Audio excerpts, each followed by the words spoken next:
जहाँ डाल डाल पर सोने की चिड़िया करती है बसेरा, वो भारत देश है।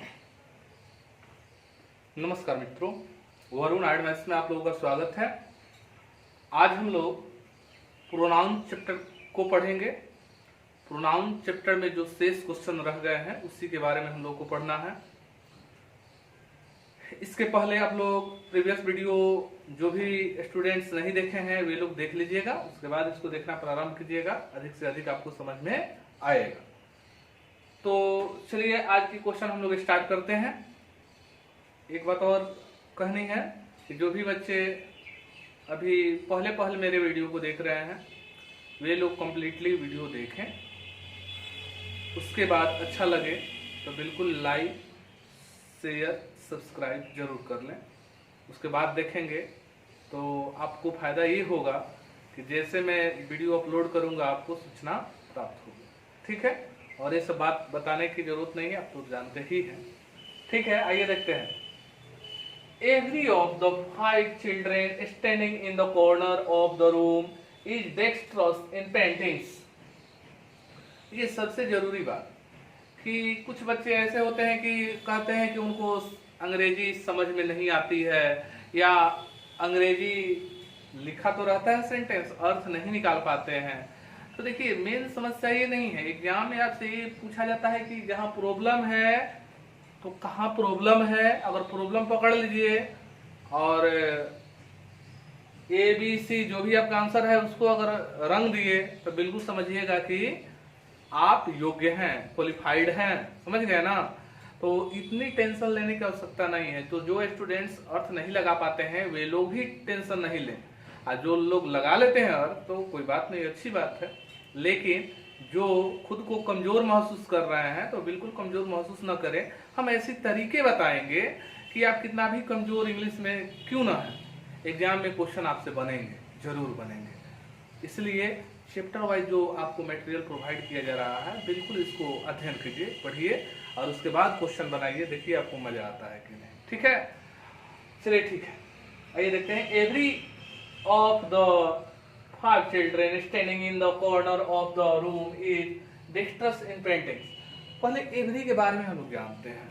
एवरी क्या है? तो देखिए एवरी जो है एक एडजेक्टिव है। एवरी क्या है जी? एक एडजेक्टिव है, और किसी भी एडजेक्टिव के बाद एक नाउन जरूर आता है। जैसे every book, every pen, every bench, every fan, है ना, ठीक है। और देखिए each of, either of, neither of, इस सब का प्रयोग होता है, लेकिन एवरी ऑफ का प्रयोग नहीं होता है। एवरी ऑफ का प्रयोग नहीं होता है, ठीक है। एवरी प्रोनाउन भी नहीं है तो हमको वहां प्रोनाउन देना है ना। तो every one, someone, no one, ये सब क्या है? प्रोनाउन है। तो अगर इसको अगर इसको सुधारना है, इंप्रूव करना है तो हम लोग क्या करेंगे? एवरी वन ऑफ कर देंगे तो बिल्कुल सही हो जाएगा। तो बातें आप लोग समझ पाए हैं, तो एवरी वन ऑफ हो जाएगा, ठीक है। अगला question, he asked for permission to go out but his father did not give। अच्छा जी, वह पिताजी से परमिशन मांगा और उसको पिताजी नहीं दिए। तो क्या नहीं दिए? तो परमिशन। तो देखिए he asked for permission to go out, यहां तक समझ गए कि उसने परमिशन मांगा बाहर जाने के लिए, लेकिन but his father did not give, उसके पिताजी ने उसे परमिशन नहीं दिए। तो ध्यान रखेंगे क्या नहीं दिए? तो परमिशन नहीं दिए। गिव एक ट्रांजिटिव वर्ब है। चूंकि आप लोगों को पहले ही बताए हैं कि जब भी ट्रांजिटिव वर्ब आए तो उसके बाद एक रिफ्लेक्सिव प्रोनाउन या एक ऑब्जेक्ट देना जरूरी होता है ना। तो क्या नहीं दिए जी? तो परमिशन। तो यहाँ ईट लगाएंगे तो वाक्य शुद्ध हो जाएगा, यानी एरर किसमें है? तो डी में है। एरर किसमें है? डी में है ना। चलिए ठीक है। तो कभी भी ट्रांजिटिव वर्ब आए, सकर्म क्रिया आए, तो उसके बाद ये जरूर देखिएगा कि रिफ्लेक्सिव प्रोनाउन या ऑब्जेक्ट की किस चीज की जरूरत है। तो यहाँ किस चीज की जरूरत थी? तो ऑब्जेक्ट की जरूरत थी। अच्छा, कैसे मालूम चलेगा कि वहां ऑब्जेक्ट की जरूरत थी कि रिफ्लेक्सिव प्रोनाउन की जरूरत थी? तो फिर हम लोग जो अर्थ लगाए थे ना कि परमिशन उसे नहीं मिला था। क्या नहीं मिला था? परमिशन तो परमिशन क्या है, परमिशन के लिए एक मतलब ईट का प्रयोग हम लोग कर सकते हैं, ठीक है। तो इसी तरह से हम लोग समझेंगे कि यहाँ ऑब्जेक्ट की जरूरत है। और एग्जाम के लिहाज से आपको बताएं, आपसे ये नहीं पूछा जाता है कि वहाँ क्या यूज होगा, आपसे ये पूछा जाता है कि गलतियां कहाँ है ना। तो जहाँ आपको ऐसे ही समझ में आएगा गलती यहाँ है, तो वहाँ डिटेक्ट करने की आवश्यकता नहीं है, ठीक है, वहाँ समझाने की आवश्यकता नहीं है, केवल उसको रंगने की आवश्यकता है। अगला क्वेश्चन देखते हैं। You and myself will enjoy the party to be arranged in honor of the new Chief Justice। नियम समझते हैं। एंड जो होता है, सबसे पहले एंड के बारे में हम लोग जान लेते हैं। एंड जो होता है बराबरी के आदमी को जोड़ता है, बराबरी के शब्द को जोड़ता है। तो ध्यान रखिएगा कि ऐसा नहीं होगा कि यहाँ यू हो जाएगा और यहाँ माई सेल्फ हो जाएगा ना। जब यहाँ यू होगा तो यहाँ आई होगा, है कि नहीं, माने दोनों बराबरी में होता है। तो एक तरीका ये समझ गए ना। अब चलिए अब मेन तरीका को आते हैं, प्रोनाउन के तरीके पर। अब हम लोग देखते हैं कि you and my self will, यहाँ विल का प्रयोग है, ये मॉडल वर्ब है, यानी मॉडल ऑक्सिलरी वर्ब है। तो मॉडल ऑक्सिलरी वर्ब के पहले कोई भी प्रोनाउन रहेगा तो किस केस में रहेगा, तो नोमिनेटिव केस में रहेगा। इट मींस कि नोमिनेटिव केस के बाद ही हम लोग वर्ब का प्रयोग करते हैं। ये तो नोमिनेटिव केस नहीं ना है, ये रिफ्लेक्सिव प्रोनाउन है ना, तो कैसे हो सकता है ये वर्ब लेगा, तो बिल्कुल नहीं लेगा। तो ऐसे ही समझ लेंगे कि यहाँ क्या प्रयोग होगा, आई का प्रयोग होगा, ठीक है। तो दोनों फंडा समझ गए ना आप लोग कि एंड बराबरी को जोड़ता है। अगर ये भी याद रहेगा तभी क्वेश्चन बनेगा, और नहीं तो ये याद रहेगा कि भाई कोई भी रिफ्लेक्सिव प्रोनाउन है वो वर्ब थोड़ी लेगा, वर्ब नहीं लेगा, नॉमिनेटिव केस वर्ब लेता है ना। चलिए ठीक है, तो हमारा आंसर कहाँ हो जाएगा जी, ए हो जाएगा। तो इसमें क्या सही हम लोग करना होगा, तो क्या करेंगे, तो आई यहाँ कर देंगे, तो बिल्कुल सही सेंटेंस हो जाएगा। चलिए हाँ, एक बात और ध्यान रखेंगे कि इंग्लिश पढ़ाते वक्त हम जो ट्रिक आपको समझाएं बताएं उसको बिल्कुल ध्यान में रखिएगा, ठीक है।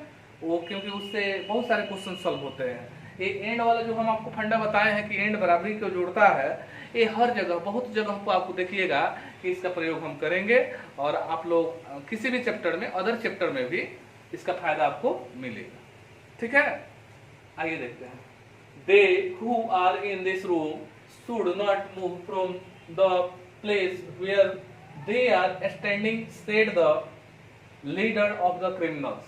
अच्छा, आप लोगों को बताए थे कि जब भी who which that का प्रयोग हो तो verb गिनिए, सब्जेक्ट गिनिए, है ना, ये बात बताए थे। लेकिन इससे संबंधित एक और बात है कि who which that का अगर प्रयोग हुआ है रिलेटिव प्रोनाउन के रूप में, तो उसके पहले एंटीसीडेंट के रूप में दे नहीं आता है, दे एंटीसीडेंट के रूप में नहीं आता है।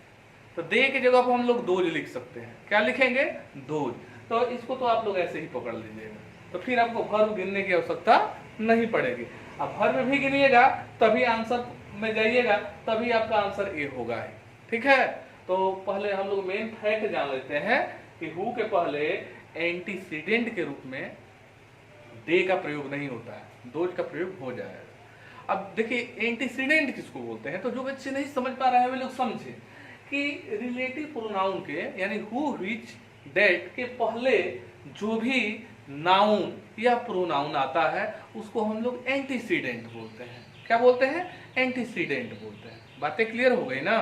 चलिए, तो हमारा आंसर इसका क्या हो जाएगा, ए हो जाएगा। अब देखिए 32 नंबर क्वेश्चन है कि they also help the poor who really sympathise with them in the moments of distress.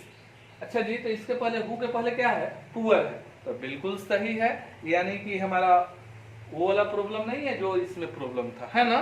तो अब यहाँ से हम लोग वर्ब गिन सकते हैं ना। तो आइए गिनते हैं, लिखा हुआ है, पहले पढ़ते हैं सेंटेंस को कि they also help the poor, यानी ये मेन क्लॉज है ना। उसके बाद क्योंकि ये दे सब्जेक्ट हो गया, हेल्प वर्ब हो गया इसका, तो इसका काम हो गया। हु रियली सिंपैथाइज, देखिए इसमें वर्ब सिंपैथाइज है, ठीक है, सहानुभूति देना। Who really sympathise with them in the moments of distress. अब देखिए ये वर्ब आया है तो इसके लिए सब्जेक्ट चाहिए ना, तो हाँ हु है।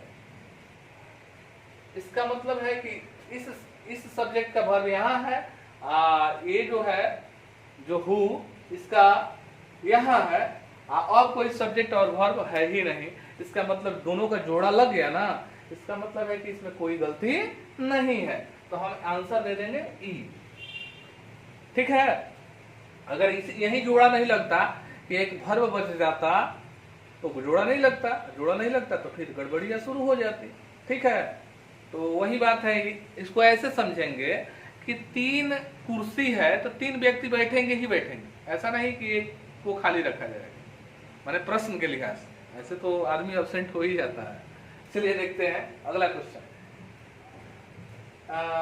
ही sent all the furniture to Patna that he had bought in Chennai. अच्छा जी, देखिए इसको अर्थ समझते हैं, बिल्कुल आपको समझ में आ जाएगा कि he sent all the furniture to Patna, मतलब क्या है कि उसने जो फर्नीचर खरीदा था सब पटना भेज दिया। ठीक है, दैट जो ही हैड बॉट इन चेन्नई, तो जिसे वह चेन्नई में खरीदा था। अब थोड़ा सा ध्यान दीजिएगा कि दैट है ना, दैट के पहले एंटीसीडेंट क्या है, पटना, तो Patna that he had bought in the Chennai, तो इसका मतलब यही ना हुआ कि पटना को उसने खरीदा था चेन्नई में, पटना को खरीदा था चेन्नई में, तो ऐसा थोड़े होता है, शहर थोड़े खरीदा होगा, फर्नीचर ना खरीदा था। तो देखिए यहाँ गड़बड़ी क्या है, थोड़ा बातों को समझा जाए। गड़बड़ी एंटीसीडेंट का है। अगर इसी सेंटेंस में परिवर्तन यहाँ कर देते हैं कि ही सेंट टू पटना, तो कौन चीज, क्या चीज, तो ऑल द फर्नीचर, तो फर्नीचर यहां आ जाता, तो furniture that he had bought in Chennai, यानी जिसे उसने कहां खरीदा था, चेन्नई में खरीदा था, माने फर्नीचर को कहां खरीदा था, चेन्नई में। तो यहाँ इसको डिटेक्ट करने के लिए, शुद्ध करने के लिए हम लोग लिखेंगे he sent to Patna all the furniture that he had bought in Chennai, यानी एरर बी में है, समझ गए ना। चलिए अगला क्वेश्चन देखिए। यू से इट इज योर प्रॉब्लम्स, देखिए इट्स का मतलब इट इज होता है, यू से इट्स यानी it is your problems, but I से इट इज माई ऑल्सो। अच्छा जी, यानी कहने का मतलब है कि वो यू से इट इज योर प्रॉब्लम, आप कहते हैं कि यह आपका प्रॉब्लम है, लेकिन मैं कहता हूं कि यह मेरा प्रॉब्लम है, यही ना कहने का मतलब है। अब थोड़ा सा रूल समझिए, माई जो होता है तो माई पोसेसिव एडजेक्टिव होता है, और उसके बाद एक नाउन आना जरूरी है, ये अकेले नहीं रह सकता है ना, अकेले नहीं रह सकता है। इसको मान लीजिएगा कि पोसेसिव एडजेक्टिव जो होता है, समझिएगा कि वो छोटा बच्चा होता है, तो अकेले नहीं रह सकता है। तो छोटा बच्चा का क्या पहचान होता है कि एकदम गार्जियन के साथे रहेगा। ठीक है, छोटे बच्चे को देखते हैं एकदम मम्मी के पीछे पीछे रहता है, छोड़ता नहीं है। तो ये भी समझिएगा कि पोसेसिव एडजेक्टिव जो होता है वो भी समझ लीजिएगा कि वो बिल्कुल उसके बाद कोई ना कोई गार्जियन आना चाहिए, यानी कोई ना कोई उसके बाद नाउन जरूर आना चाहिए, है ना। जैसे उदाहरण के रूप में सुना देते हैं, जैसे my pen, my car, my fan, my chair, my bench, my क्या बोलते हैं, माई बाइक, है ना। तो उसके माई के बाद क्या आ रहा है, एक नाउन आ रहा है। माई कहिए, चाहे योर कहिए, चाहे हिज कहिए, चाहे हर कहिए, बात तो सेम ही है। तो हमेशा दीजिए, तो इसके बाद कोई नाउन नहीं ना है, तो नाउन नहीं है, तो नाउन नहीं है तो बिल्कुल यहाँ गड़बड़ी है। तो क्या गड़बड़ी है आपको अब बताते हैं। तो अगर देखिए पोसेसिव प्रोनाउन के बाद कुछ भी चीज का प्रयोग नहीं होता है ना, जैसे उदाहरण के लिए समझिए कि दिस इज माई पेन, यह मेरी कलम है।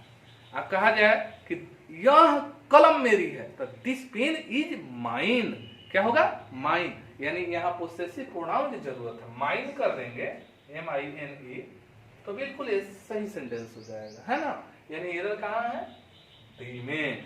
ठीक है, साधारण रूप से ऐसे भी समझते तो समझ में आ जाता कि यू से it is yours problems, but I से इट इज माई प्रॉब्लम। तो माई प्रॉब्लम नहीं दिया है, इसीलिए तो माइन का प्रयोग किया जा रहा है। अब माई प्रॉब्लम दिया होता तो बिल्कुल सही हो जाता। बातें समझ में आई। चलिए ठीक, तो आंसर डी हो गया। अब देखिए the hotels of Patna are more luxurious than Muzaffarpur. अच्छा जी, द होटल्स ऑफ पटना माने पटना के होटल जो है ना बहुत लग्जरियस है। मतलब क्या है कि मोर लग्जरियस है। कहा किससे? तो मुजफ्फरपुर से।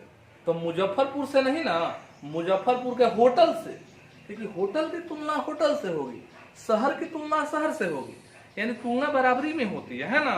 ये नहीं कि यहाँ का होटल है, यहाँ का मुजफ्फरपुर है तो यहाँ का होटल ढेर अधिक लग्जरियस है। किससे? मुजफ्फरपुर से कि ना मुजफ्फरपुर के होटल से। अब इस बात को समझते हैं फिर। The hotels of Patna are more luxurious that the hotels of Muzaffarpur. यही ना कहते, द होटल्स ऑफ मुजफ्फरपुर, और नहीं तो those of Muzaffarpur. Those of Muzaffarpur कर देंगे तो इसका मतलब यही होगा कि द होटल्स ऑफ मुजफ्फरपुर। यानी एरर कहाँ है? डी में है। अब देखिए बच्चे, आप लोग ज्यादा नहीं समझिए, अब ज्यादा दिमाग लगाइएगा, ज्यादा समझाएंगे तो हो सकता है कि रूल दिमाग से निकल जाए। आइए इसको साधारण रूप में हम समझते हैं। The hotels of Patna are more luxurious than Muzaffarpur. तो मुजफ्फरपुर ना, यहाँ द होटल्स ऑफ पटना है, इसकी तुलना की जा रही है होटल की, तो यहाँ होटल आनी चाहिए। यहाँ होटल आने की कोई संभावना नहीं दिख रहा है ही नहीं, यानी होटल नहीं ना आया, चाहे डाइट ऑफ भी नहीं आया।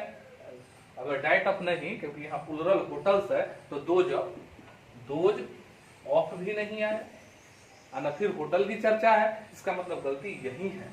ठीक है, तो आंसर मारेंगे डी। अगला क्वेश्चन देखिए, the articles published in this magazine, माने जो आर्टिकल इस मैगजीन में छपी, are better than that magazine.